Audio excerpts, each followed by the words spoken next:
कट्टरवाद से आतंकवाद तक देश भर में अपनी जड़ें जमा चुके पीएफआई संगठन में कैडर सिमी का है। वही सिमी जिसे आतंकी गतिविधियों के चलते बैन कर दिया गया था, मगर नाम बदलकर सिमी के स्लीपर सेल की सोच नहीं बदली है।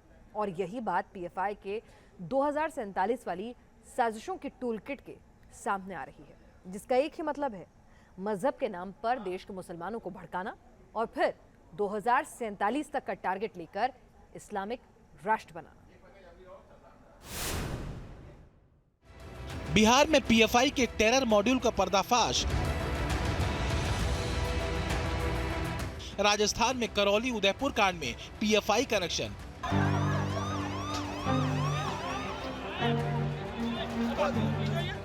महाराष्ट्र के अमरावती कांड में पीएफआई की फंडिंग।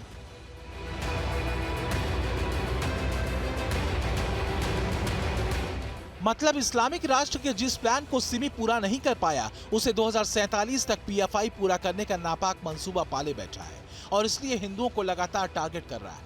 पीएफआई ने अपनी इसी साजिश को अंजाम देने के लिए नूपुर शर्मा के बयान को इस्तेमाल किया और मुसलमानों को ट्रैप में लेने के लिए, या यूं कहें उन्हें हिंदुओं के खिलाफ भड़काने के लिए फसाद की फंडिंग भी करने के इल्जाम उस पर है।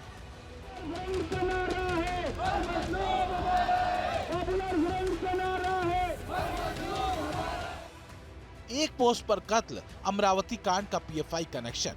अमरावती में उमेश कोल्हे के पोस्ट को इरफान तक पहुंचाने वाला डॉक्टर यूसुफ खान के क्लू पर हत्या की साजिश रचने वाला मास्टरमाइंड इरफान और सोहेल नदवी। अमरावती में पीएफआई का चीफ, इन तीनों की कड़ियां क्या आपस में जुड़ी हैं?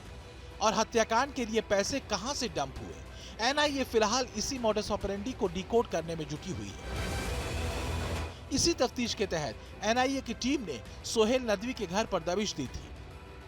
पीएफआई के सोहेल नदवी और रहबर फाउंडेशन चलाने वाले मुख्य आरोपी इरफान शेख के साथ कैसा कनेक्शन है, इसका खुलासा होना अभी बाकी है।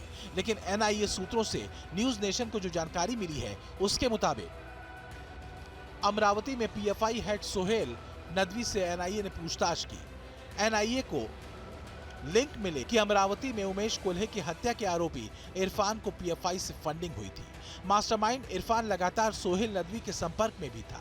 दोनों के बीच कोड में चैट की गई और कई चैट डिलीट भी किए गए। मजहब के नाम पर हिंदुओं पर हमले, अमरावती टू उदयपुर, खूनी जिहाद का घातक एजेंडा यही है।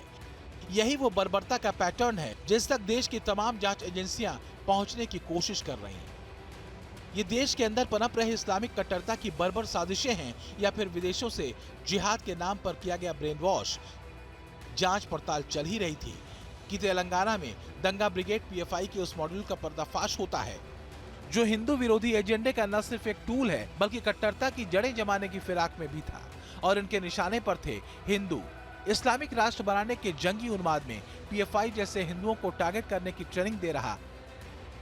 इस्लामिक राष्ट्र बनाने के जंगी उन्माद में पीएफआई कैसे हिंदुओं को टारगेट करने की ट्रेनिंग दे रहा है, इसका खुलासा 7 जून को तेलंगाना पुलिस ने किया था। तेलंगाना का निजामाबाद पीएफआई के जिन 3 हैंडलर की गिरफ्तारी हुई थी, उनमें पूछताछ में बड़ा खुलासा हुआ था। पीएफआई का प्लान कराटे बेनकाब, हिंदुओं पर हमले वाली ट्रेनिंग के खुले राज।